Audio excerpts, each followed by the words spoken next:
65-66-10 WhatsApp номери иштеп жаткан учуру. Жана андан тышкары азыркы кезде Кыргыз радиосунун Facebook'тагы атайын баракчасынан түз эфирден көрсөңүздөр болот. Албетте бүгүнкү Эргиме музыкалык оюн-зоок программасында дал ушул байланыштар аркылуу биз менен биргеликте жалпы таланттарга добушуңуздарды берсеңиздер болот. Ал эми биз болсо Эргиме музыкалык оюн-зоок программасынын тартибин бузбай Нурбек Кутманов жана Марс Султанмуратов конокто. Саламатсыздарбы? Саламатсыздарбы? Жалпы Кыргыз элине салам айтабыз. Аман болуңуздар, бар болсун. Марсага? Саламатсыздарбы? Кыргыз элим, жакшы турасыздарбы? Эсогуңуздар жакшыбы? Биз бүгүн кичине сиздерге жакшы маанай тартып алайын деп келип калдык. Абдан жакшы. Ал эми Бүбүжан эжекебиз бир аз сырттагы тыгындарга байланыштуу кечигип жатат, бирок биздин биринчи айланпабыз аяктаганга чейин келип калат деген терең ишеничтебиз. Ардактуу радио каармандар, мына ушул биздин бүгүнкү таланттарыбыз сиздер үчүн ырдашат. Андыктан алдыдагы 1,5 саат аралыгында биз менен бирге болуп, таланттардын бүгүнкү өнөрүнө күбө болуп, өзүңүздөрдүн бааңыздарды берип отуруңуздар. Албетте сиздердин добушуңуздарды адаттагыбыздан жазбай эле 10 балл эсебинде биз кабыл алабыз. Андыктан сиздерге жаккан, сиздер жактырган ырчыларды бүгүн дал ушул балл менен өзүңүздөр баалап отуруңуздар деп чакырабыз. Телефондорду дагы бир жолу айтып өтөйүн. 0312 65 66 10 65 67 04 телефондор аркылуу байланышасыздар. Ошондой эле 0551 65 66 10 WhatsApp номерлери иштеп жатат. Жана Кыргыз радиосунун Facebook'тагы атайын баракчасында түз эфирден алып берүүдөбүз. Ал жакта дагы комментарий аркылуу өзүңүздөрдүн ой пикириңиздерди жана добушуңуздарды калтырсаңыздар болот. Эми ардактуу меймандар, бүгүнкү Эргиме музыкалык оюн-зоок программасына дагы бир жолу кош келипсиздер деп жалпыңыздарга салам айтып өтөйүн. Бүгүнкү мына ушул Эргиме музыкалык оюн-зоок программасындагы сиздердин болгон миссияңыздар жагымдуу ырдап, бүгүнкү кечти өзгөчө жакшы маанайда өткөрүп, жалпы угармандарыбызга ыр чачыласын чачып беришиңиздер керек. Андыктан сиздерден бир өтүнүч, бүгүнкү эфирде шаңдуу отуруп, өзүңүздөр бир жакшы маанайда кетиңиздер. Анан дагы Эргиме оюн-зоок программасы тууралуу айтып өтөлү. Бул 2018 жылдын башынан бери карай Кыргыз радиосунун толкунунда келүүдө.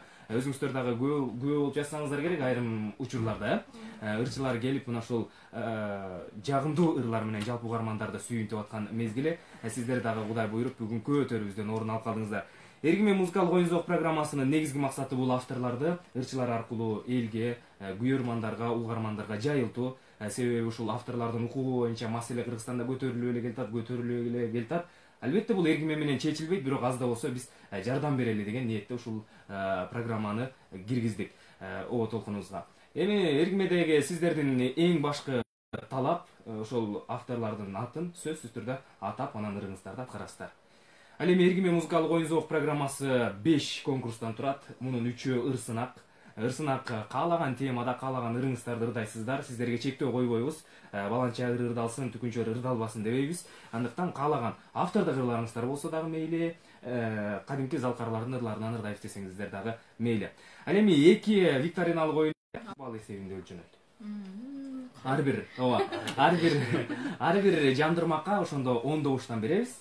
Ал эми сөз бермети деп аталган викторинабыз бул ошол белгилүү ырды, обондуу ырды. Мен обону жок, текстин эле сиздерге поэзия түрүндө окуп беремин. Бул жерден дагы баягы чаташма көп болуп калат экен. Обону менен угуп жүрүп, кайра кара сөз түрүндө укканда таптакыр башкача бир сезим болуп калат экен да. Анан ошол ыр кайсыл ыр жана авторлорун табасыздар, бул жерде 30 упайдан беребиз сиздерге. Ал эми ар бир сиздерге добуш берген угармандын добушун 10 упай эсебинде кабыл алабыз. Түшүнүктүү демек, э? Түшүнүктүү. Абдан жакшы. Келиңиздер анда бүгүнкү Эргиме музыкалык оюн-зоок программасынын эң алгачкы ыр сынак айланпасын, биринчи айланпасын ачык деп жарыялайлы.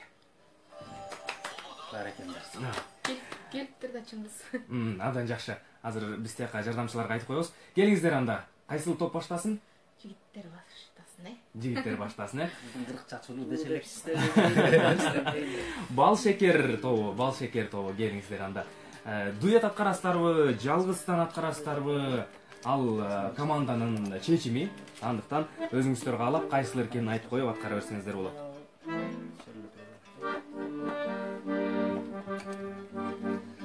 Келиңиздер анда.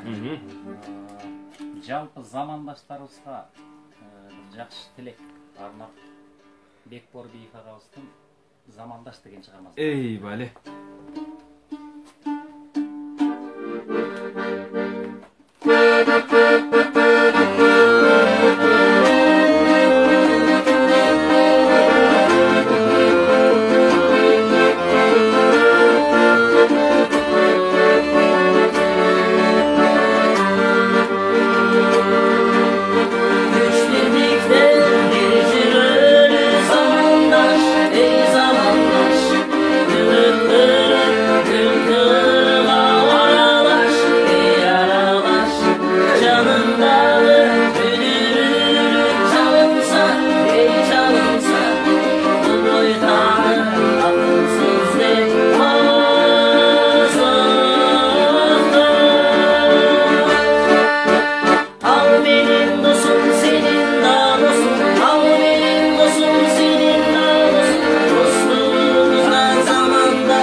Балширен тобунда Нурбек Кутманов жана Марс Султанмуратов болду. Ардактуу радио каармандар, Бекборбиевдин Замандаш деп аталган ыры менен. Албетте бүгүнкү башталган эфирибиз Кудай буйрса эң жакшы маанайда башталды. Себеби угармандарыбыз дагы Facebook баракчасынан жазып атышат. Бактыбек Исабеков азаматтар ийгилик жигиттер деп сиздерге каалоо тилегин жазган экен. Тынчтык Жусупов жазыптыр, азаматтар алга дейт. Ал эми Лира Кубанова азаматсыңар эң жакшы дейт, шаңдуу бали дейт. Мына сиздердин бүгүнкү аткаргандарыңыздар албетте жакшы баага татый баштады. Миргүл Зулпуева ийгилик силерге, Нурбек Марс деген жакшынакай билдирүүсүн жазган экен. Ардактуу радио каармандар, бүгүн эркиме музыкалык оюн-зоок программасындагы конокторду дагы бир жолу тааныштырып өтөйүн. Жалын тобунда Адина Исаева эжекебиз жана Бүбүжан Раймалиева, ошондой эле Балшекер тобунда ыр чагаларыбыз Нурбек Кутманов, Марс Султанмуратов. Ал эми бүгүнкү эркиме музыкалык оюн-зоок программасында 0312 65 66 10 65 67 04 телефондор аркылуу байланышка чыгып өзүңүздөрдүн добушуңуздарды берсеңиздер болот. 0551 65 66 10 WhatsApp номери иштеп жатат. Ошондой эле Facebook'тагы Кыргыз радиосунун атайын баракчасында түз эфирден алып берүүдөбүз. Келиңиздер, эми жалын тобу жооп бериш керек. Айдын айжа. Мен жигиттерге таттуу болгон жигиттерге азыр Балшекерге пианинонун коштоосунда Бижаров агабыздын сүйүмдү сүртүп кеттиң жүрөгүмө деген. Бара келди. Сүртчү гана көрөлү. Ооба, Арзбек агайыбыздын Роза Карагулованын сөзүнө жазылган сүйүңдү сүртүп кеттиң жүрөгүмө деп аталган ыры. Бул ыр бизге Токтоо эжекебиздин, Кутман агабыздын аткаруусунда абдан белгилүү. Келиңиз Мадина эже, кезек сизде.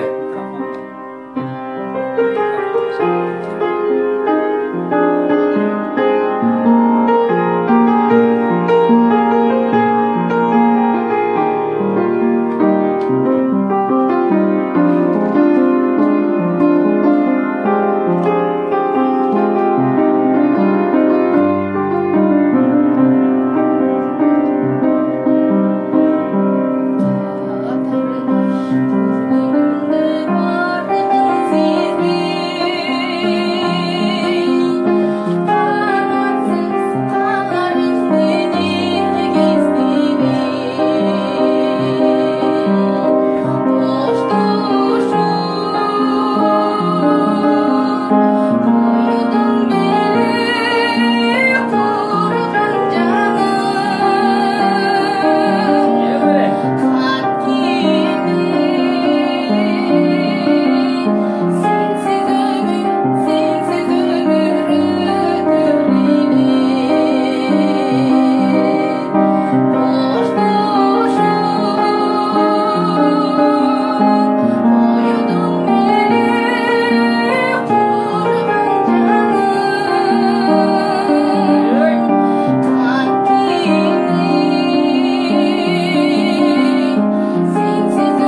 салам тобунан жаңырды ардактуу радио каармандар, Адинай Исаева эжекебиздин аткаруусунда Арызбек Бедияровдун сүйүүңдү сүртүп кеттиң жүрөгүмө деп аталган ыры болду. Мына ушундай жакшы маанайда улантуудабыз ардактуу радио каармандар. Сиздер дагы байланышка чыгып өзүңүздөрдүн саламыңыздарды жолдосоңуздар болот, жана ошондой эле добушуңуздарды берсеңиздер болот. Сайрагүл Алиева жазган экен, салам, жакшы ырдадыңар деп Facebook баракчасынан. Ал эми Максат Мамбетказиев жазыптыр, Адинага добуш дейт, мен Максат Азаматсың алга деген билдирсин. Чоң рахмат группалашы Максатка. Абдан жакшы. Элия Эсер Камышова жазган экен, үнүңүзгө береке дейт, менин добушум сизге эже деп билдирүүсүн калтырган экен. Илима Сатыбековна жазган экен, чоң ийгилик сага Марс деген добушун берген экен, албетте. Добушуңузду дагы сөзсүз түрдө кабыл алабыз. Угарманыбыз бар, саламатсызбы? Кутмандуу кечиңиз менен. Бирге болсын, келиңиз. Жигиттер тобуна. Сөз түрдө. Көрмө конушундагы Токсон бала бакчанын жалпы жамааты Марс Султановна Менин коллегаларым. калайт элек. Абдан жакшы. Марс сага ийгилик. Рахмат, Мерим. Бар болуңуз, чоң рахмат. Чоң рахмат. Жалпы жамаатыбыздын атынан Марска жана Нурбек Бал шекер тобуна кабыл алдык. Бар болуңуз, ыраазычылык билдиребиз. Кийинки байланышта угарманыбыз бар, саламатсызбы? Саламатсыздарбы. Мен Баяттан чыгып аттым эле, иним Марска берип коеюн дедим эле, добушумду Сабырбай кесе өзү билет. Чоң Рахмат, абдан жакшы. Колума келсе 1000 добуш берет элем, эми 1000 деп эле жазып кой Чыңгыз. Чоң рахмат. Баары биякта очередь деп турат, Марска добушубузду берет элек. Марс эле татыктуу жигит го деп ойлойм. Эфир бүткөнчө кезек менен чыга бересиздер. Буюрса, бар болуңуздар, добушуңузду кабыл алабыз. Данияр Түнгатаров жазган экен, бал шекер мыктысыңар дейт. Ал эми Сайрагүл Алиева, Нурбек алга, менден бир добуш жеңиң Сайрагүл деп билдирип жазган экен. Данияр Түнгатаров кайрадан добушун берген экен, Адина эже алга жана дагы алга Акку кафесинен салам дейт сизге. Ой, чоң рахмат. Бар болуңуз. Саламатсызбы? Саламатсыздарбы? Кутман кечиңиз менен. Рахмат. Асанатсыз Чыңгыз. Бар болуңуз. Ушулап алып келиптирсиз. Бар болуңуз. Мен эми баягы кыздарды сүрөйт болуш керек, элдин баардыгы менен жигиттерди сүрөйүн деп турам. Ой, рахмат. Ийгилик каалайм. Сиздерге добуш. Чоң рахмат, жигиттерге добуш кабыл алдык. Бар болуңуздар, ушуну менен добуш кабыл алууну токтотолу дагы биз ырсынак талга карай уланталы. Келиңиздер анда бал шекер тобу. Кезек сиздерде болуп калды. Бал шекер тобунан эми нерсе айта кетели, ушу атыбызды шекер деп койгондун, бал шекер деп койгондун бир себеби бар. Жанымда отурган жигит ушу шекердин улуну болгондо дагы ошол улуу атабыз Чыңгыздын чыгармасындагы кадимки Султанмурат атабыздын небереси, фамилиясы дагы Султанмуратов. Ушул Марс жигитибиз жакшы жооп берем деп турат. Бара келди, келиңиз. Сүйгүлөргө. Эй, Вали. Кандай жооп берер экен, Мен анда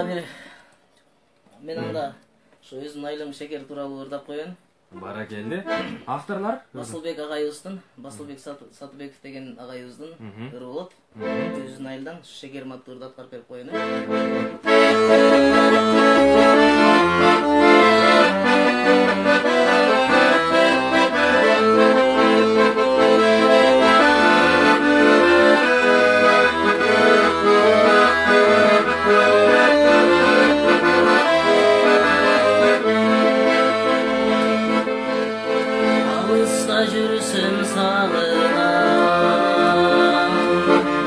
Şekerime şaşırma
Sıymıktana, sıymıktana, ağır bilmeyen cerdeşim. Öyle.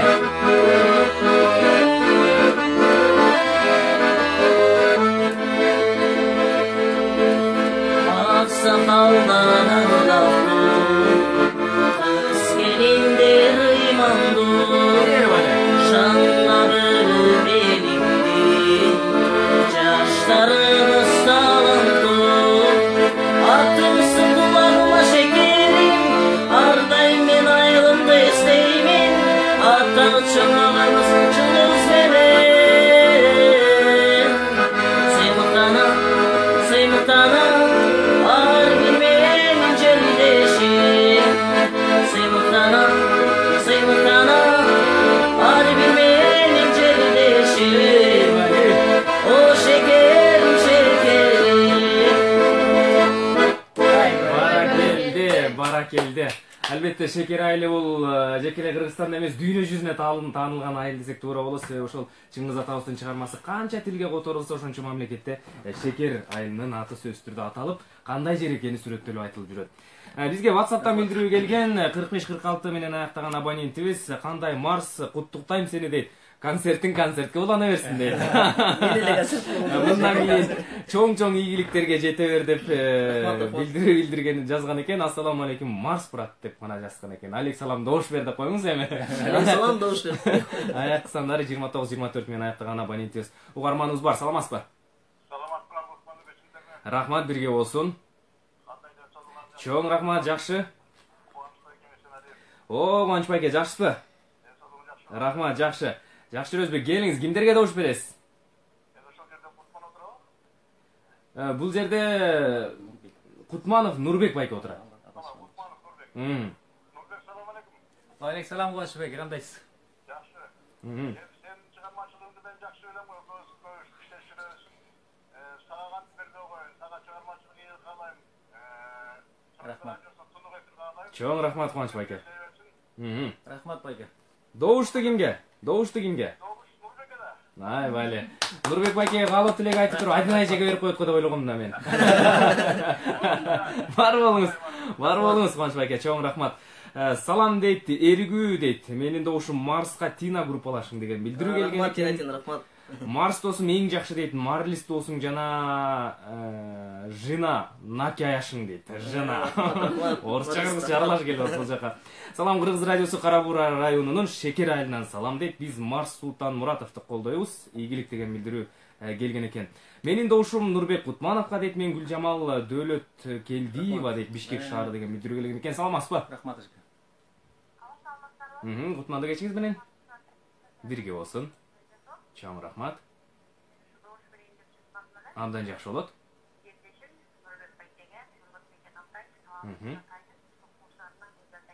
Бар болуңуз, Гүлзат эже. Чоң рахмат. Ыраазычылык билдиребиз. Ардактуу радио каармандар жана бүгүнкү биздин студиябыздын коноктору азыр биз бир нече көзүрмөндө жарнамалык тыныгуу жасайлы эфирибизден, андан соң ыртынакты кайрадан улантабыз жалын тобу менен. Не оптур Бүбүжан. Машинем сиз алдым деби? Кулдар. Кайерде? Эмеден. Мындан позого бастырсаң эмне болот? Эмне катуу болуп турбу? Шене болгонго?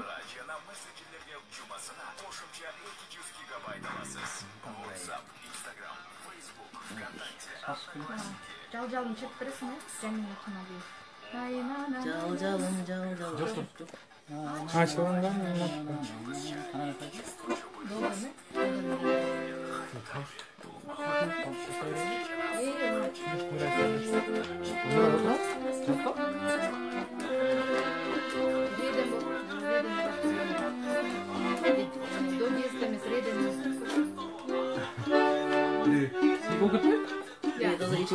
Ишкол кетет бар, кыйналып каласың. Açılgan kanapağın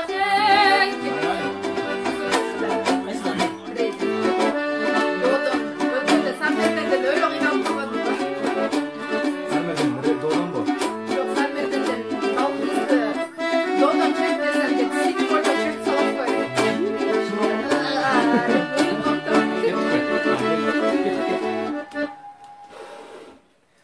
Мына ошентип Кыргыз радиосунун толкунундагы ырым айрам уланууда ардактуу радио каармандар, бизге келген билдирүүлөрдөн дагы жаңырталы. Саламатсыздарбы дейт, WhatsApp номерине келген экен. Эфириңиздер тунук болсун Кыргыз радиосу дейт. Чоң рахмат. Менин добушум Нурбек Байкенин командасына деген билдирүү келген экен. Аяк сандары 63-37 менен аяктаган абоненти. Салам Кыргыз радиосу, менин саламым группалашым Стамкулов Марска дейт. Султан Муратов Марс. О, бияка Стамкулов деп жазылган экен. Албайлы Марс Байкен. Алайлы. Шунча мерет болот да. Бара келди. Бар болуңуздар. Ал эми Facebook баракчасына келген дагы билдирүүлөр бар. Эрлан Шабаев жазган экен. Адин эжеге добуш берем дейт. Менин добушумду окуп койгула деген экен. Сиздин аманатыңызды жеткирдик. Чоң рахмат, Эрлан. Миргүл Зулпуева жазган экен. Нурбек алга үй бүлөң колдоп коштойт деген билдирүүсүн жазган экен. Добушуңузду кабыл алдык. Данияр Тунгатаров кайрадан жазган экен. Марска добушум жана ошондой эле Нурбек Байке экөөңүздөр дуэт бир чыгарма аткарып бериңиздерчи суранам дейт. Теңим бар деген чыгарманы дейт. Бирок Данияр агабыздын добушун кабыл алганбыз, ошон үчүн азыркы добушту эсептебейбиз, Келиңиздер, анда бизде угарманыбыз бар экен, саламатсызбы? Десек алыстап кеткен экен.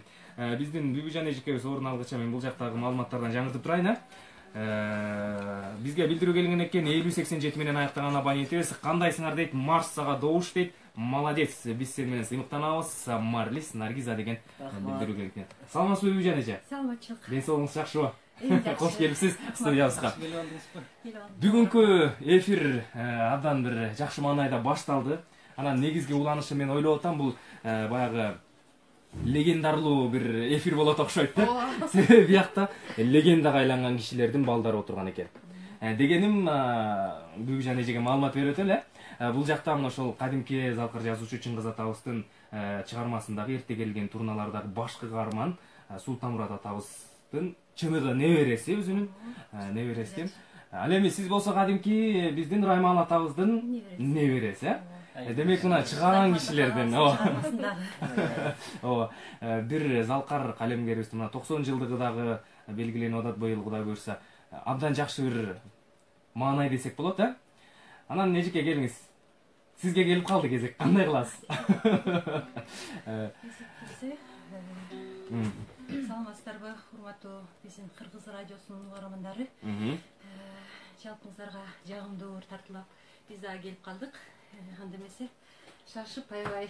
Эгер азыр баягы кичине демиге отам десеңиз, Адин эже, буткарып кетесиң да? Жалын командасы. Жалын командабыз экөөбүз, Бүбүжан экөөбүз. Жалын командасы. Элине дагы ушул бизден Жамин Акималиев агабыздын ырдестес Жалжалым деген чыгармасын аткарып берип. Эй, баракелди. Уруксат этиңиздер.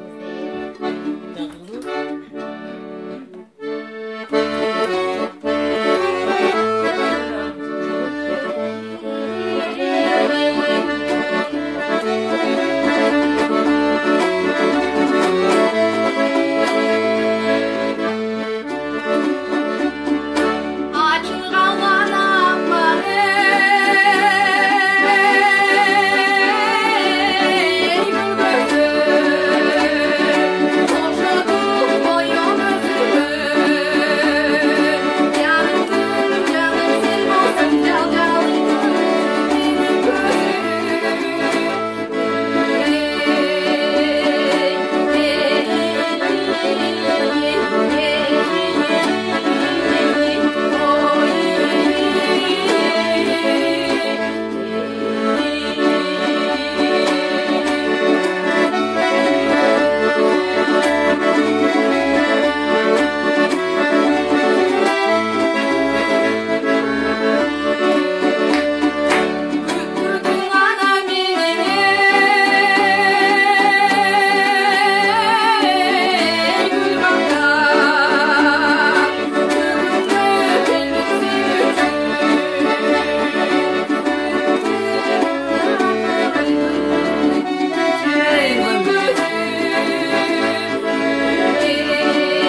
жалым тобунан болду. Адинай Исаева эжекебиздин аткаруусундагы Жамин Акималиевдин жалым деп аталган ыры. Бизге Facebook баракчасынан билдирүү келген экен. 60 Бакашев жазган экен. Ким көксулууну ырдап берсе, добушум ошого берем дейт. Эсептешүү башталды бул жакта. Миргүл Зулпуева жазган экен. Нурбек алга дейт, көксулууну төкчү деп жазган экен. 60 Бакашев кайрадан жазыптыр. Добушум Нурбекке эгерде көксулууну ырдап берсе дейт. Ырдап беребиз. Кося Азаматова жазган экен. Добушум жигиттерге дейт. Нуржас Асранкулова жазыптыр. Тунук эфир чын кыз дейт. Кандайсың? Чоң рахмат, жакшы. Добушум бал шекерге деген билдирүү калтырган экен. Рахмат. Бал шекер таарынбаса керек дейт. Азыркы добушум Адина эжекеме дейт. Акку кафесинен салам деп Данияр Туңатаров жазган экен. Чоң рахмат. Ооба, Данияр ага программа башталгандан бүткөнгө чейин сиздин добушуңузду кабыл ала турбай болдук биз. Бир адамдан бир гана добуш кабыл алабыз. Саламатсызбы? Саламатсыздар. Мутман кечиңиз менен. Рахмат. Атыңыз? Куатбек. Абдан жакшы. Кимге добуш бересиз? Мен ошол жерде отурган Нурбек Кутманов дегенге добуш бермекмин. Жанагы көксулууну Нурбекке мен ишенем, ал жакшы ырдап берет. Баракелде. Бар болуңуз. Алдыңкы мүнөттөрдө сөз түрдө кезеги келгенде ойлонут Нурбек агабызда, ырдап бересиз дейбиз. Саламатсызбы? Кутмандуу кечиңиз менен десек алыстап кеткен экен. Добушум Нурбек байкеге дейт, Тунук цехинен Кундуз деген билдирүү келген экен. Салам Кыргыз радиосу, менин добушум Нурбек деп Лира деп жазган экен. Добушум Марска шекерден деген билдирүү жазган экен. Рахмат. Саламатсызбы? Алло, саламатсыздарбы? Мутман кечиңиз менен. Рахмат, бирге болсун. Биздин добушубуз менен Акинай менен Бибижанга. Чоң рахмат. Кабыл алдык. Кызым Бакнура экөөбүз Натуздан кабыл алып кой, чын кыз. Жакшы болот. Бар болуңуз, ыраазычылык билдиребиз. Айдина эжекебиз менен Бибижан эжебизге кабыл алдык. Аяк сандар 13:02 менен аяктаган абонентибиз. Кандай Марс дейт, менин добушум сага деген билдирүү келген экен. Рахмат. Саламатсызбы? Мен кыздарга берет элем, мен Кара Кошарынан атым Роза. Кыздар алга деп. Чоң Рахмат эжеке. Бар болуңуз, добушуңузду кабыл алдык. Мен добушумду Марсбек Султаналиевке берем дейт. Сиздин фамилияңызды ар ким аргандай айта берет экен. Султанмурат атабызды эрте келген турналарды эстесеңиздер эле толук айтасыздар. Саламатсызбы? Саламатчылык, чоң рахмат. Менин атым Рудница. Мен Султанмураттын небересине берет элем, бир аябай сонун чын кыз мырза. Мындайча айтканда сон тарыхты чечмелеп койдум, бирок тилекке каршы эми суроо берсек болот эле, бирок добушум айымдарга. Чоң рахмат. Чоң рахмат. Бар болуңуз, ыраазычылык билдиребиз. Абдан жакшы келатып эле бирок деген сөзүңүз бир түпөйлүү ойду жаратып койду окшойт. Кандайсыңар дейт, биз Марска добуш беребиз. Наки деп жазган экен. 68-28 менен аяктаган абонентибиз билдирүү калтырыптыр. Чоң рахмат, сиздин добушуңузду кабыл алдык. Салам Нурбекке добушубуз дейт. Бар болуңуздар. Эми биз ардактуу меймандар программабызды уланталы. Ага чейин мен Facebook'тагы билдирүүлөрдү жаңыртайын. Айтолкун Арунова жазган экен. Салам Кыргыз радиосу, добушум булбул үндүү айымдарга дейт, өркүнүңөр өсө берсин деген билдирүүсүн калтырган экен. Салтанат Сакеева жазыптыр, Нурбек байке алга дейт. Чоң рахмат. Азамат Токтосунович жазган экен. Ат МВД жигиттерге дейт. МВДдан жигиттерге, баракелде. Теңин бар деген чыгарманы аткарып берүүңүздөрдү суранам деп Данияр агабыз дагы деле болсо тынбай жазып алат. Буюрса алдыңкы мүнөттөрдө Теңин бар деген чыгарманы дейт. Максат Кулуевден. Албетте, Ошонун сөзүн жакшы билбечи келе да. Ошол сыяктуу бир жагымдуу бир чыгарманы аткарып берейин. Сөз түрдө кезегиңиз келгенде Кудай буюрса жаңыртасыз. Ал эми биз болсо программабызды алга карай уланталы дагы биз эң биринчи викториналык оюнубузга кезек берели. Бул Тааныш обон деп аталат. Тааныш обон сынагы башталды. Бул Тааныш обон викториналык оюнубуздун дагы шартын жогоруда айтып өттүм. Бул оюндон толук кандуу жооп берген болсоңуздар 40 упай деп кабыл алабыз ар бир жообуңуздарды. Ошондо ар бир жандырмакка биз 10дон добуш кабыл алабыз. Эгер даяр болсоңуздар кайсыл команда баштасын? Жалым баштасынбы, бал шекер баштасынбы? Жана бал шекер биз баштап бердик эле, биз жалым баштап берсек. Муну сурап атканымдын себеби, сиздер багы ырга келгенде балким бир түшүнбөстөр жаралып калышы мүмкүн. Буларга оңой ыр койдуңар, бизге татаалыр койдуңар деген сыяктуу бир талаш жаралып калышы мүмкүн. Ошон үчүн биз биринчи, экинчи номерде ырды тандап келебиз дагы, анан бул жактан сиздерден сурап туруп, биринчи кайсыл топ баштайт, ошого жараша кое беребиз. Демек бул жакта ыр кезеги менен кетет. Наушниктерди кийип алыңыздар. азыр бул жактан биз ырды жаңыртабыз. Жалын командасы. Бүбүжан эже, сиздер жалын деп аталгансыздар. Жалын тобу сиздер, Кеттик анда биринчи ыр. Марсель.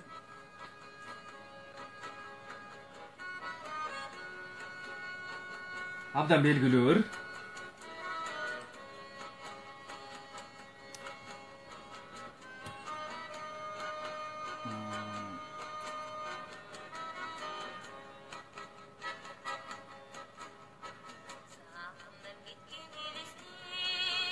Ким ырдап атат? Каныкей Эралиева. Баракелди, Каныкей ырдап атат. Кайсыл ыр? Абдан белгилүү.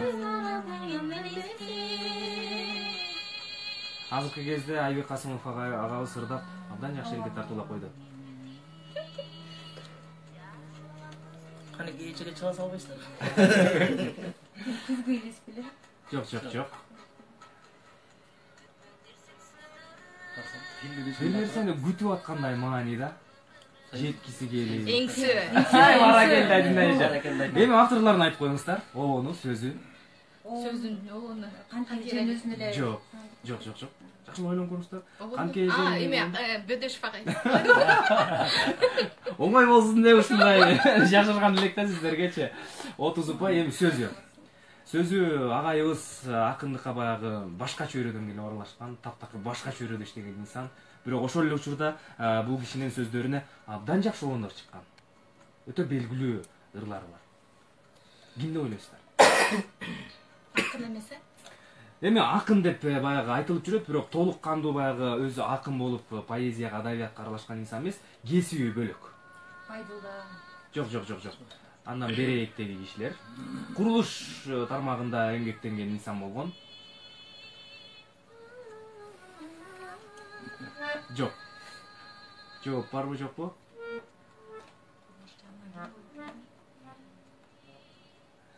Абдан жакшы ырларга сөз жазган. Жайлуу деген.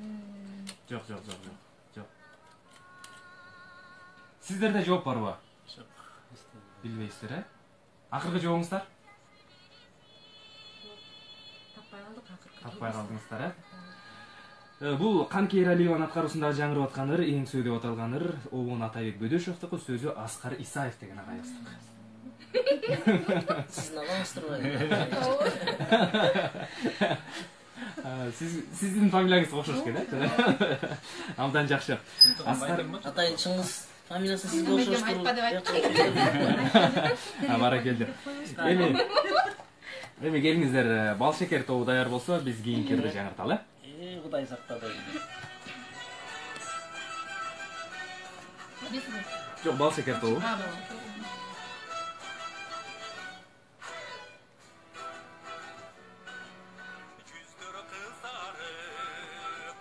Кыргыз Республикасынын эл артисти, Токтогул атындагы мамлекеттик сыйлыктын лауреаты. Жок, буларда жок болуп калганда гана сиз айтасыздар. Республикасынын жартисти Анарбек Ибраев агабыз ырдап атат. Баракелди. Ырдын аты?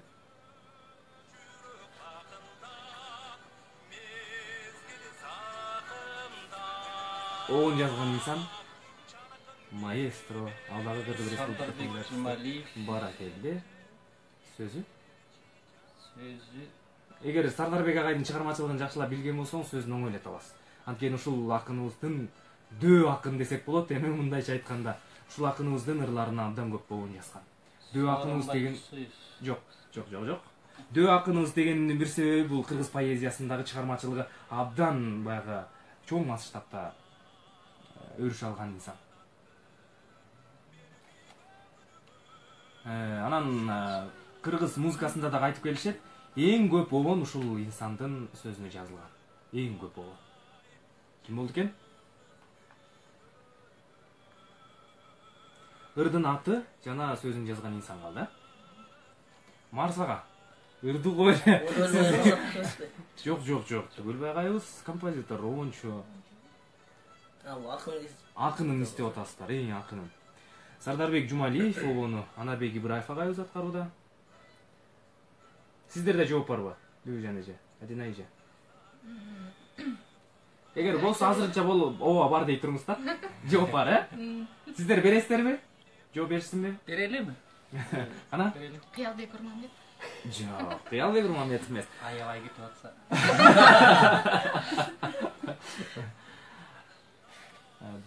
Алды Токонбаев. Жок. Акыркы жообуңуздар болсун. Акыркы жообуңуздар болсун. Мен дагы айтайынбы, Жолон Мамытов. Жок, Жолон Мамытов эмес. Алпул Сембаев. Ар бириңиздер бирден акынды санап коюп отура бересиздерби көпкө чейин?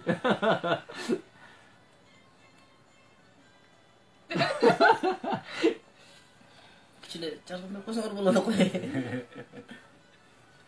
Келиңиздер, жооп барбы жокпу акыркы жообуңуздар? Ушундайга келгенде таппай Ушундайга келгенде унутулуп калат экен. Таппай калдыңыздар, Таппай калдым. Бул ыр Анарбек Ибраевдин аткаруусунда жаңырууда Сардарбек Жумалиевдин Үзүлбөгөн үмүттөр деп аталган ыры сөзүн жазган Турар Кожомбердиев. Көрдүңүздөрбү? Дөө акын деп айтканыбыздын эки тараптан тең. Эки тараптан тең мааниси бар. Ал киши өзү чоң киши да болгон экен. Сиздерге 20 упай деп кабыл алабыз дагы, жалын тобуна 30 упай деп кабыл алабыз. Анткени сиздер дагы сөзүн таппай калдыңыздар, Жалын тобуна конча. Бар болуңуздар.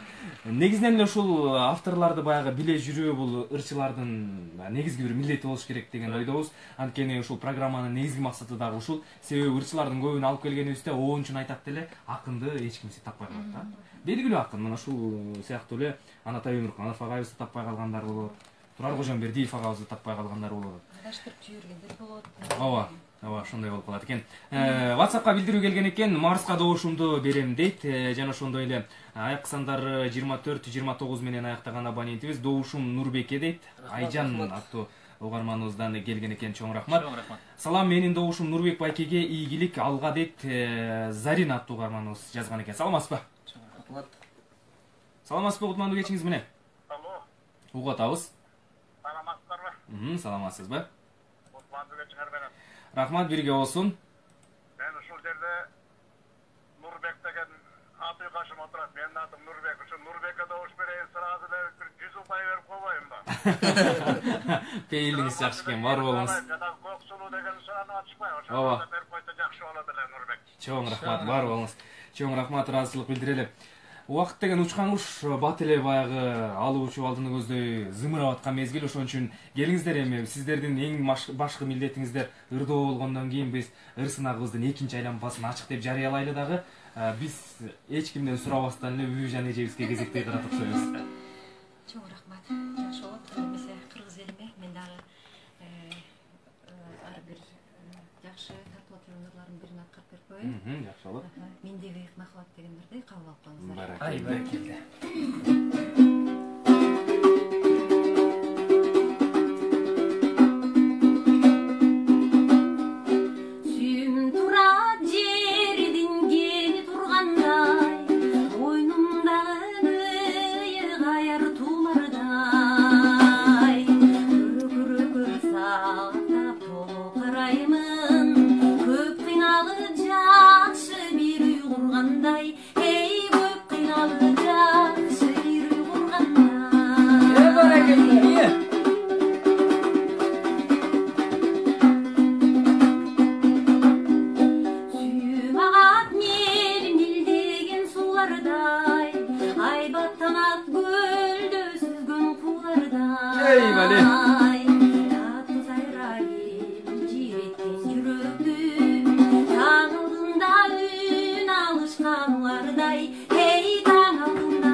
Жалын тобунан жаңырды Бүбүжан эжекебиздин аткаруусунда Омур Султановдун сөзүнө жазылган Асанкалы Керимбаевдин Мендеги ыйык махабат деп аталган бизге жазган экен Нуржаз Асранкулова, Аскар Исаев архитектор деп сиздерге жардамга келген экен. Элмира Ажыканова эжекебиз жазган экен биздин кесиптешибиз Турар Кожомбердиев деп сиздерге да жардам берген экен. Күмүш Жунсалиева жазыптыр Фейсбуктан Нурбеке добушубуз дейт. Чоң рахмат. Адилет Дастанов аттуу биздин кесиптешибиз азыр Түркияда жүргөн мезгил, кечээ жакында гана кетти. Барыңарга салам айтабыз дейт. Түркиядан салам айтып аткан экен. Адилет, сизге дагы салам айтабыз. Эргимени кубануу менен көрүп жатабыз дейт. Ал эми Улук аттуу биздин көрөрманыбыз добушум Каражан эжелерге деп добуш берген. Чоң рахмат. Келиңиздер анда бал шекер тобу. Дароо эле сиздер жооп бересиздер го. Жогоруда дагы өтүнүчтөр абдан көп болуп кетти Нурбек байке. Балким эске аларсыз. Эске алабыз. Шекердин булуну Чыңгыз атабыздын чыгармасындагы каармандардын неберелери турат. Ошол Чыңгыз атабыздын дагы чыгармасында ушу Раймал атабыздын бир Бегимай менен ырдашкан жери бар эле. Ошол Раймал атабыздын ырдында турайын. Баракелде. Дооронбек Садырбаев агабыз жазган. Ооба. Иштеп чыккан Истес Сталиев.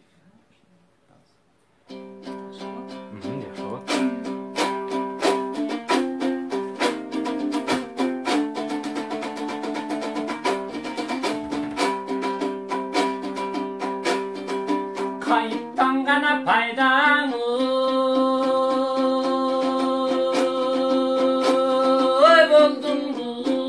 Eyvallah. Karlığa sındı çırağım, kadırla uçuraşkanğa kanagat kılıp duramım. Tabına gelgen ekensin, talpınıp tur kar uvağım. Tazında aytkan sözüngü tazelegandı kulağım.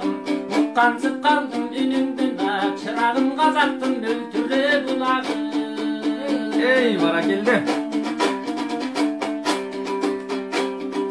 Çılacım kana sındın doğusun. Çıdılığın doy bilgizgen, jakşıda bukkan adamdın. Canına kulak girgizgen, top top kalgan yürekti, toktozuz gayrar жүрgüzgün.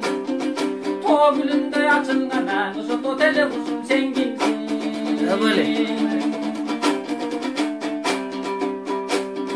Karadap kana жүрüp göp gördüm. Suluzun kazaktı kırgıldım, şanili toygu tuş gelgen, şabağın eleng durguldım. Çek olmasan asmandan adaşıp düşkön aylıma, çırağım jargısındın gecildizim.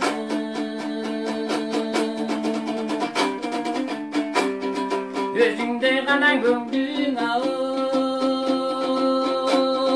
düştünü. Körbegöm özbek elinden, görbek dursun uppagam jomokçunun doy gelinen. Perişte bolup geldin perilerden jerinden. Akkarıp kaldın adaşıp ayta turgan doy yerimden. Jantana düştü karılığa, çırağım janımdı jaştığı demine. Ey barakelde. Kılımda kızdım atıldık, kırgızda kızdım çatıldık. Kızığın görbüs düğününün kızıyla basma bulduk. Kırgı yetmi çöң akınız biz sana kılanı vurmaz başırıp. Kızarıp ışkal ekensin de kızgaldak gülde açılıp. Karıganca saparım kayakta жүрдüm şaşınıp. Pocuray berbey ağabız boşotso dep suluğunu. Akardiyonun uçakta bunda marş begim turadı şaşırır. Barakelde. Ay barakelde. Бал шекер тобунан жаңырды, жагымдуу ыр болуп өттү Нурбек Кутманов агабыздан. Бизге WhatsAppка билдирүү келген экен. Салам Кыргыз радиосу дейт. Нурбек саламатсызбы? Добушум Нурбекке дейт. Аяк сандары 0123 менен аяктаган абонентибиз жазган экен. Салам менин добушум Нурбек Тайкеме дейт. Ийгилик тунук цехинен Нурайым деп жазган экен. Саламатсыздарбы? Ишиңиздерге ийгилик, дайыма жаркылдап жайнап ушинтип унутта калган ырларды ырдай бериңиздер дейт. Марс бар бол, ийгилик сага жана ак жол деп досуң семьясы менен куттуктайт дейт. Аяк сандар 8619 менен аяктаган абонентибиз. Саламатсызбы? Чоң рахмат, бирге осунага келиңиз. Жакшы болот. Бар болуңуз, Кадырга ыраазычылык билдиребиз. Добушуңузду кабыл алдык. Адина эже, кезек сизде. Мен болсо азыр Айбек Карымов агабыздын эне тилеги деген чыгарманы жайына мен ойлоп. Баракелди, жакшы болот. Абдан жакшыгыр, албетте баягы апанын тилегиндей тилек, апанын жүрөгүндөй жүрөк жок деп коет бул ааламда. Андыктан ушул энелерибизди даңктаган жагымдуу жаңырсын.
Ааламдын түркүгү бул эне деген, оңбосун эне баркын тебелеген. Ирмендик эмгегине татыбайсың дүйнөгө түгөлүнүң жеткен менендей тарбак апаларыбыз бар болсун деген тилекти айталы. Саламатсызбы дейт, менин атым Нурайым, мен добушумду Нурбек Аяш атама берем дейт. Ата ийгилик каалайм, мен туура суу айылынан добуш берип жатам деп жазган экен. Салам радио дейт, менин добушум Марска дейт, Жокешова жазган экен. Чоң рахмат сизге. Өкүл атам менен Марсты колдойбуз деп жазган экен. 25-15 менен аяктаган абонентибиз. Саламатсыздарбы? Мен добушумду Марска берем дейт. Чоң рахмат. Саламатсызбы? Утман кечиңиз менен. Мен добушум бирге болсун. Мен добушум Адина деген кызга ушундай жакшы айтты экен. Молодец. Чоң рахмат. Калган кемпирмин, кечке тили эмери окуп отурган. Бар болуңуз. Чоң рахмат, добушуңузду кабыл алдык, ыраазычылык билдиребиз апа. Гутманов Нурбекке добуш берем дейт, өмүрүң узун болсун, айна эжең деп билдирүү калтырган экен. Чоң рахмат. Саламатсызбы? Гутман кечиңиз менен. Рахмат, жакшы. Бар болуңуз. Чоң рахмат. Ыраазычылык билдиребиз, кабыл алдык. Саламатсыздарбы дейт, эфириңер тунук болсун, менин добушум иним Нурбекке ийгилик сага дейт, биз сени менен сыймыктанабыз деп Махабат эжең деген билдирүү калтырган экен. Саламатсызбы?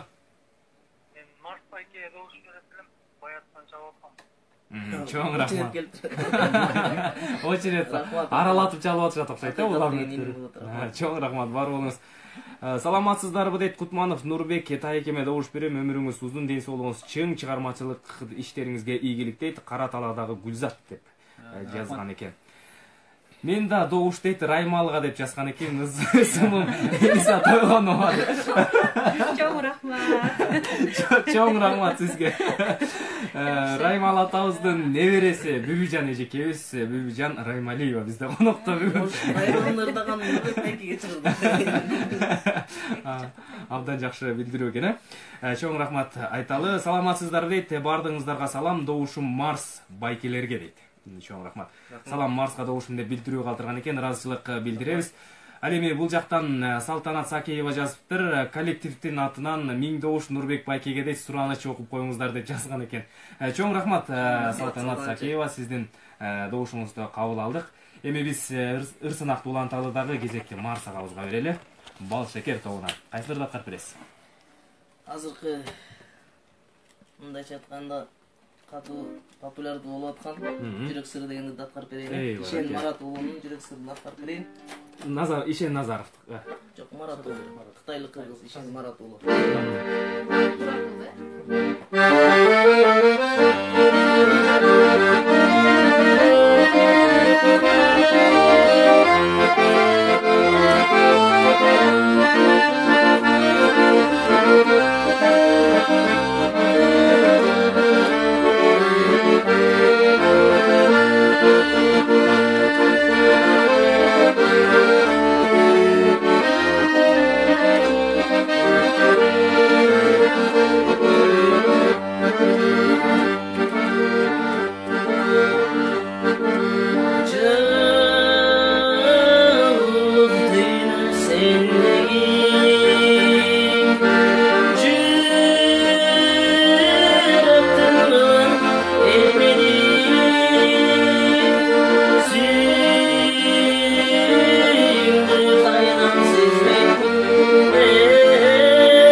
Келди Ишен Мухтар уулунун жүрөк сыры деп аталган жаңырды биздин Бал шекер тобунун аткаруусунда.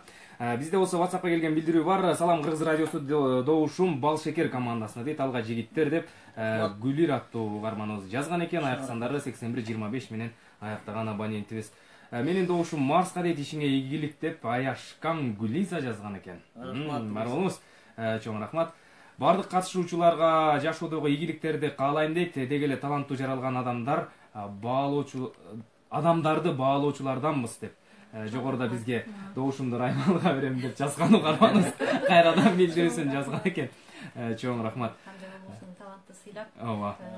Ошо эстеп калган, ошо, может быть, кинолорду көрүп калган, ошону атын атап Раймал деп. Балким. Бере калса керек. Балким, ооба. Рахмат ага. Чоң рахмат. Менин Добушум Кутманов Нурбек Аяш атама Гүлайымдан деген билдирүү келген экен. Ал эми Facebook баракчасынан Бакай Ташиевдин ырларынан ырдап койсоңор Нурбек дейт. Миргүл Зулпуева эжекебиз жазган экен. Ардактуу радио каармандар, бүгүнкү Эргиме музыкалык оюн зоок программасындагы меймандар тууралуу дагы бир жолу айтып өтөлү. Жалын тобунда ырчы эжекелерибиз Адина Исаева жана Бүбүжан Раймалиева, ал эми Бал Шекер тобундагы ырчы агаларыбыз Нурбек Кутманов жана Марс Султанмуратов бүгүнкү Эргиме музыкалык оюн зоок программасында таймашып жаткан мезгили. Ал эми биз менен байланышта турган телефондор 0312 65 66 10, 65 67 04 жана ошондой эле 0551 65 66 10 WhatsApp номери. Андан тышкары Facebook'тагы Кыргыз радиосунун баракчасында түз эфирде алып берүүлөбүз. Ал жактан дагы көрсөңүздөр болот. Көк сулууну ырдабай койдуңар го деп. Бул жактан таарыныштар келип атат бизге. Добушум комуз черткен эжеге дейт Алтымыш Бакашев жазган экен. Демек бизге Бүбүжан эжекебизге добуш келди. Марс абдан сонун ырдап жатасыңар. Биз сени менен сыймыктанабыз. Марлис Наргиза жазган экен. Чоң рахмат. Ушуну менен биз добуш кабыл алууну убактылуу токтотолу дагы биздин кийинки бөлүмүбүзгө өтөлү. Бул сөз бермети бөлүмү деп аталат. Викториналык оюн. Сөз бермети сынагы башталды. Бул викториналык оюнубузда дагы сиздерге угундуу ырдын тексти мен поэзия түрүндө окуп беремин. 30 упайдан кабыл алабыз. Ар бир жообуңуздарды, эгер толуккандуу жооп берген болсоңуздар, ошондо ар бир жандырмакты 10 добуштан эсептейбиз. Бул жерде ырдын атын жана авторлорун табышыңыздар керек. Кайсыл топ баштасын? Бал Шекер же Жалын? Эки жак тең ойлонуп калган. Биринчи баштаган жаман экен деппи? Ушу теманы аябай эле жакшы козгогон экен, авторду айтпай ырдап жаман үйрөнгөн экенбиз. Ушуну дагы көптөгөн берүүлөрдү дагы силерден суранабыз. Биз ушинтип тарбияласаңар, биз такыр эле. Оонуна күнөө болмаса анан айдап койсо эле, ошол чертен ырдайм деп. Жигиттик кылып биз баштап берели энди. Баракелди, келиңиздер анда Бал Шекер тобу баштадык. Гере жутуп салкын абаны, шаттуу кыял ага каналы, булак бойлоп бүлдүркөн терген, эсиңдеби курбум баягы. Кубалашып чыгып кыяга, күч жок эле бизди тыярга, каткырыктан тоону жаңыртып, батчелек ко түркүн кыялга. Тунук булак жашын чубуртуп, саамайына мончок тагалы, экөөбүздөн чөлмөк суу болгон эсиңдеби курбум баягы. Ал кезекте биз эселек, таттуу сезим колдон жетелеп, далай жылдар өтүп кетсе да, бирок ал кез эстен кетелек. Жоңуздар барбы? Таанышыр. Абдан жакшы. Авторлордун табыш. Жанагы айткандай эле кайсыл экенин таптык. Эсиңдеби курбум баягы деген. Баракелди, ырдын аты? Ырды таптык. Ырдын атын айтып. Атын таба албай атасыз ошонун ичинде. Баягы эмеспи? Ырдын атын жаңы эле өзүңүз айтып өттүңүз. Эсиңдеби курбум баягы. Ырдын аты ушундай айтылат. Баракелди, бул добуш катары кабыл алалы. Эми кимдики обону? Жумамбек Шералиев. Жок, бер жактагы эле обончулар. Бер жактагы эле. Азыр Кудайга шүгүр эң ийгиликтүү агаларыбыздын бири. Жакшы жерде иштеп атат. Жеке эле ушул аткаруучулук же болбосо музыка жаатында эмес, маданияттын көп тармагында элибизге мындай аты сиңген, кадыр барк тапкан инсан. Асылбек Өзбековдун аткаруусунда жаңыруу да. Буга чейин мындан кийин дагы ошол эжекелерибиз ырдаган Роза Шакирова, Азиза же, Айнура Салахидинова үшөө ырдап чыккан эле. Эгер сөзүн тапсаңыздар, обонун да табасыздар, обонун тапсаңыздар, сөзүн да табасыздар, себеби бир туугандар. Ушундай бир жакшы бир сиздерге жол көрсөтүп берейинчи. Бирөө эжекебиз, бирөө агайыбыз. Абдан эле. Өзбеков, Жеңишгүл Өзбеков. Баракелди. Жеңиште Асылбек Өзбек мырда атат деп айтып бердим сиздерге. Баракелди 30 ұпай деп кабыл алдык. Эми Кудай деп биз жалын тобун өтөлү. Даярсыздарбы эжекелер? Кеттик анда. Капкабыз карамай эле экен. Ойлонуп отуруп тапсалып экен. Кат жазчы мага. Аз калган биздин өмүрдө. Дил бурак арнап, токтонуп калган көңүлгө. Мен гүлсөм гүлүм. Ай баракелди. Ырдын аты? Качасчы мага. Баракелди. Алтынай эжекебиз аты. Ооба. Нарбай эжекебиз. Ооба. Оғын эме ким жазган? Айгүл Асанго жөө эжекебиз ырдаган, абдан жакшы ырдаган. Ону? Агайыбыз атын тотам жана. Сиз жакындадыңыз, ырдап атат азыр алып турбай. Өзү, автор өзү ырдап атат. Драматылык. Мына автор өзү ырдап атат.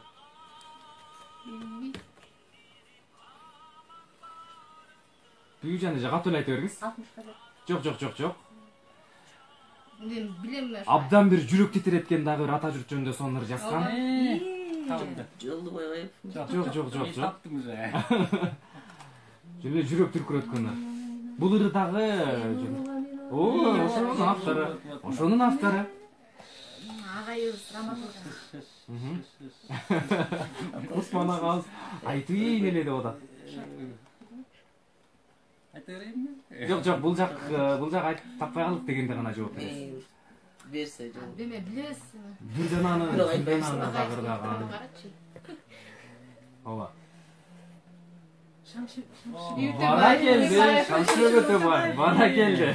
Эми сөзүн айтыңыздар. Уш жерге келгенде баары такалат. Жок. Эжекебиз. Ооба, эжекебиз абдан жакшы ырлар жазып жүрөт. Эжекебиздин сөзүндө дагы бир тоонор чыккан. Жок, Шипар Исабаев эжеке эмес. Жок. Кудайга шүгүр, азыр дагы ошол эжекебиз жаштарга таалим тарбия берип барабыз да, аман эсен. Иштеп жүргөн кези. Сонун сөздөрдү дагы деле жазып жүргөн кези. Керемет сөз жазган ушу карасаңыздар эми. Жок. Гүлжамина Шакирова эмес. Роза Каралова. Жок. Шамшыр Өтөбаев деп бул жака Facebook'тан сиздерге жардамчы болуп келгендер бар экен. Чоң рахмат.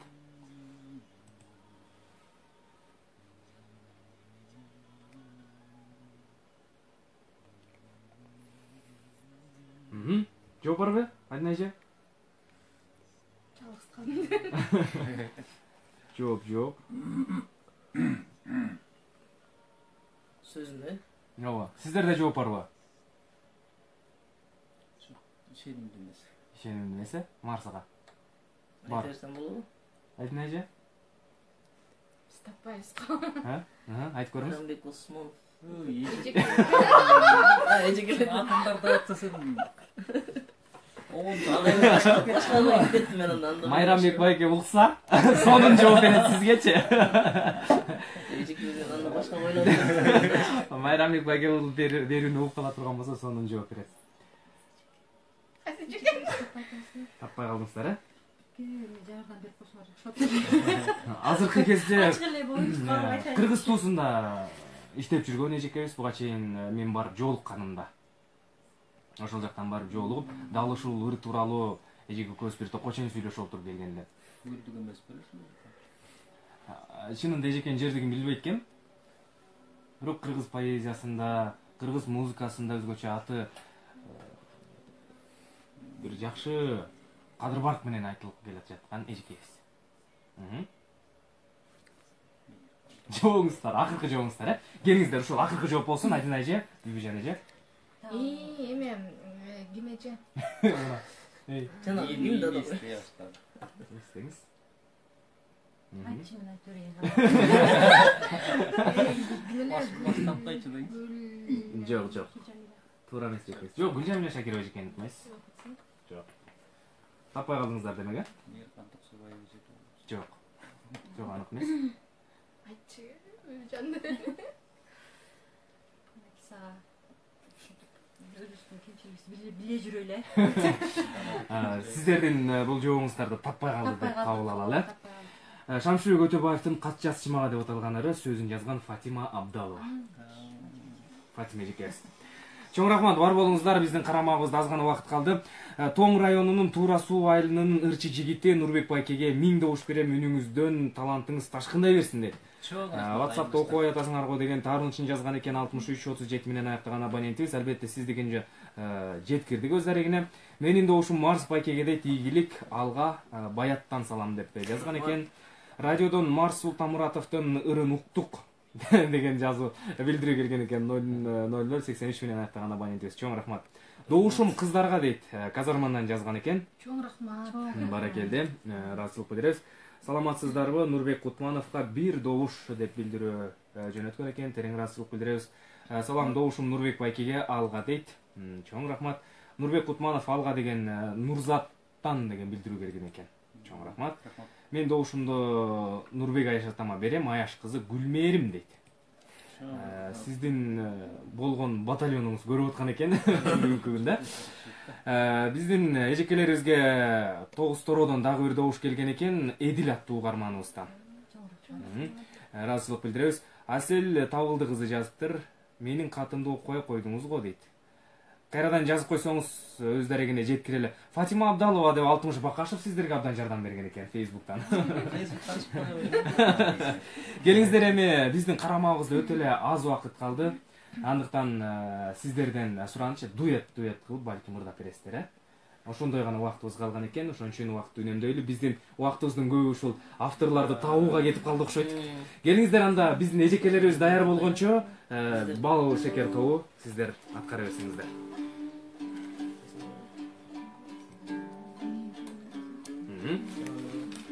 Бир чыңгыз жакшы ыр чыкканда, дуэттерден айганда. Ооба. Ана бул кишиден бир кайрып турсам деп Эгер макул десеңиздер, бирден деле ырдаңыздар, бирок убактыбыз абдан тар калды да, аз эле калды. Бирден бат-батыр баксак ойлойм. Сиздер даяр болсоңуздар. Кеттик анда. Анда бизде жалын тобу ырдайт, ардактуу радио кармандар. Адина Исаева эжекебиз жана Бүбүжан Раймалиев эжекебиз. Кайсыларды ырдаттырасыздар? Кытайлык кыргыздардын ыры деген ырдап карап берели. Жигитке деген.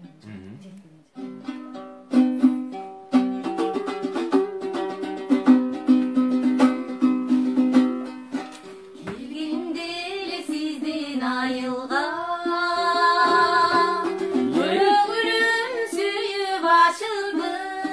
Эй, баракелде. Керемет деген о жигит, сүрөлү дон жаштыктын.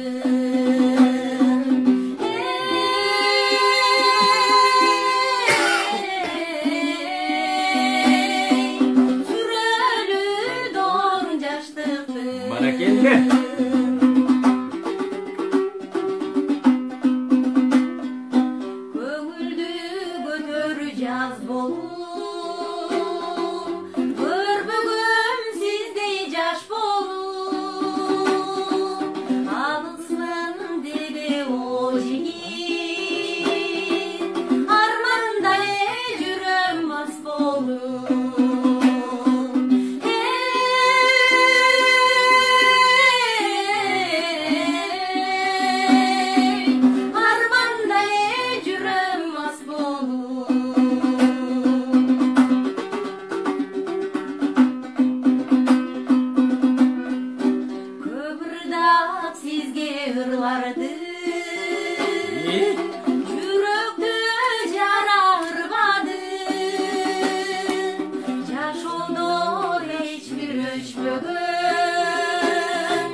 Адина Исаева жана Бүбүжан Раймалиевадан кытайлык кыргыздардын жигитке деп аталган жагымдуу ыры жаңырып өттү. Марс акеге бир добуш дейт Тима Жороев жазган экен Facebook баракчасынан. Урмат Жыргалбаев жазыптыр, Нурбек мырзага добушумду берем деген билдирүүсүн калтырган экен. Кыздарга добуш берем деп аякы сандары 35-43 менен аяктаган абонентибиз жазган экен. Терең ыраазычылык билдиребиз. Эми келиңиздер. Анда сиздерге кезек берели. Урматтуу Бал Шекер тобу. Кайсыларды аткарасыздар? Кел Марс. Бир жакшы чыгарма тартып. Жакшы болот. Эжекелерибиз жигитке де ырдады, биз суккан ырдайлы. Суктанам деген чыгарманы аткарып берип коелу. Бек Агаздын суктанам. Баракелде.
Саламатсыздарбы, Кыргыз радиосу мен кыздарга берем добушту дейт Халида Жеңер деп жазган экен. Аяк сандары 79-96 менен аяктаган абонентибиз.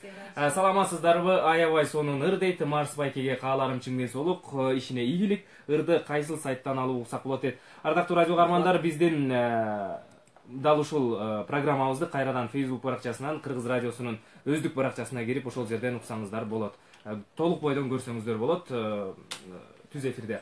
Ал эми 98-70 менен аяктаган абонентибиз жазган экен. Нурлан Жездендин классташы дейт. Кутманов Нурбек байкеге добуш берем дейт. Бар болуңуз, чоң рахмат. Чынара Эдиловна жазган экен Facebook баракчасынан. Кыздарым алга дейт, силер мыктысыңар, мен кыздарга добуш берем деп жазган экен. Чоң рахмат сиздерге. Ыраазычылык билдиребиз, ардактуу радио кармандар, бардык добуш берген угармандарыбызга жана дагы каалоо тилек айткан угармандарыбыздын бардыгына тең ыраазычылык билдирели дагы. Биз кесиптештерибизден бүгүнкү программанын жыйынтыгын күтөлү. Менин оозуман чыккан бардык добуштар тигил жакта биздин кесиптешибиз Нурай Боскунова бардыгын каттап турду. Ошол эсеп-чот боюнча азыркы кезде сиздердин жыйынтыгыңыздарды чыгарабыз. Ал эми бул эгиме музыкалык оюн-зоок программасына келип бүгүнкү катышууңуздар менен эки команда тең оюндан четтебейт. Себеби Кудай буйрса ушул жылдын аягына чейин уланат бул долбоор. Андыктан кийинки айлампада дагы сиздер өзүңүздөрдүн бүгүнкү алган балыңыздарга туура келген команда менен кайрадан беттешүүгө мүмкүнчүлүгүңүздөр бар. Андыктан бүгүнкү чечүүчү оюн деп баягы эсептебей койсоңуздар болот. Себеби болгон эле бул баягы балды туура аныктап алуу максатында болчу. Ардактуу радио кармандар, эми бүгүн бизде Эргиме музыкалык оюн-зоок программасында таймашкан таланттарды дагы бир жолу сиздерге тааныштырып өтөйүн. Жалын тобу деп атаганбыз Адинай Исаева эжекебизди жана Бүбүжан Раймалиева эжекебиз болду. Ал эми Бал Шекер тобунда ырчагаларыбыз Нурбек Кутманов жана Марс Султан Муратов болду. Эми ошентип баягы сынак деп башында айтылгандан кийин сөз түрдө жыйынтыгы чыгыш керек, добуш кабыл алып аткандан кийин анын жыйынтыгы болуш керек. Ошон үчүн бүгүнкү жыйынтыкты чыгаралы. Бал Шекер тобу Нурбек ага жана Марс ага бүгүн 630 упай топтогон экен. Баракелди дейли. Баракелди. Ал эми Жалынтоо Адина эжекебиз жана Бүбүжан эжекебиз 450 упай топтогон экен. Сиздерге келгенде кыйкырышты эле кыйкырбай коюп белесиздер сиздер. Баракелди, бали. Баракелди. Бар болуңуздар. Эми бул долбоордун негизги максаты баягы сиздерди алып келип алып эки-экиден тытыштырыш эмес. Эшке чыгасыз. Эки-экиден баягы кыйшык көздөр менен каратыш эмес. Бул долбоордун негизги максаты ошол авторлорду ырчылар аркылуу элге жайылтуу жана ырчылардын өздөрүнүн арасында өзүңүздөр жогоруда Бүбүжан эжеке айткандай ошол кемчиликти жоюу. Бул негизги максатыбыз. Анан дагы кечки бир маанайды угармандарга ыр аркылуу жакшы бир сезимдерди тартуулоо. Кандай пикирде кетип баратасыздар эми? Эң жакшы. Көп чакырып тургулачы. Кемчиликти биле жүрөлү. Бул деген бүгүнкү эле радиодо айтылып аткан тема эмес. Теледе дагы көп жерде айтылып атат. Эң жакшы мен ушул темага көп көңүл коюп баа берип атам. Авторлорду биле жүрөлү, урматтуу ырчылар, жалпыңыздардын баарыңыздарга кайрылмакчымын. Биз дагы ушинтип уят болбой, сиздерге рахмат. Ушундай жакшы тема коюп, ар бир автордун атын чыгарып, ырчылар эле как автор катары аткарып койбостон авторлорду айтып жүрөлү. Ооба, Адина эжеке. Чоң рахмат. Мен да Бүбүжанды сөзүнө кошулам. Өткөндө көбүнчө ырдап атканда ошо мисалы жана Гүлдөй Жан чыгарма Жубабек Шералиев агабыздыкы да анан өткөндө ошо ким Асылбек Өзбеков агайдыкы деп ошондой талаш чыгып кетти да. Ошон үчүн эң жакшы да ошо авторлорубузду унутпайлы ошо айта жүрөлү. Нурбек ага. Эфириңиз жакшы өтүп болуш керек. Жамаат сиздерге биринчиден ыраазычылыгымды айта кетейин. Чоң рахмат сиздердин жамаатка, жалпы Кыргыз радиосуна эл менен жолуктуруп ушундай бир жакшы долбоор менен ишке кирип аткан экенсиздер. Долбоордун мындай айтайын деген ою аябай жакшы экен. Себеби чынында эле мына эжекелер жагы айтып өттү, көп жерден авторлор айтылбай эле калат. Өзүбүздүн деле биздин деле мына башыбызда бар. Өзүбүздөр ол жерде отуруп таппай калат. Анан ошол айтарым жалпы кыргыз элибизге жакшылык. Элибиз бар үчүн максат көрсүн көбүрөөк болушун. Айтканыңыз келсин. Марсага сиздерге. Рахмат биринчиден ушу сиздердин жалпы жамаатыңыздарга чоң рахмат. Кыргыз радиосу бар болуңуздар дайыма. Ушундай биздин башыбызды бириктирип, баягы кыргыздын өчүп бараткан ырларын кайра жаңыртып, элге ал түгүл авторлоруна чейин кайра издештирип, табыштырып, ушундай викторина сыяктуу кылып, табышмак кылып ойнотконуңуздарга да чоң рахмат. Ыраазымын. Бар болуңуздар. Жана көрүп аткан көрөрмандарга, күйөрмандарга бардыгына жалпы менден чоң, бизден чоң ыраазычылык билдирем. Рахмат. Бар болуңуздар, сиздерди ар дайым. Чоң рахмат. Дайыма сиздерге кызмат кылабыз. Чоң рахмат. Айтканыңыздар келсин. Ардактуу радио каармандар, мына ошентип бүгүнкү эргиме музыкалык оюн зоок программасы дагы өз соңуна келип жетти. Албетте бардык угармандарыбызга терең ыраазычылык билдиребиз.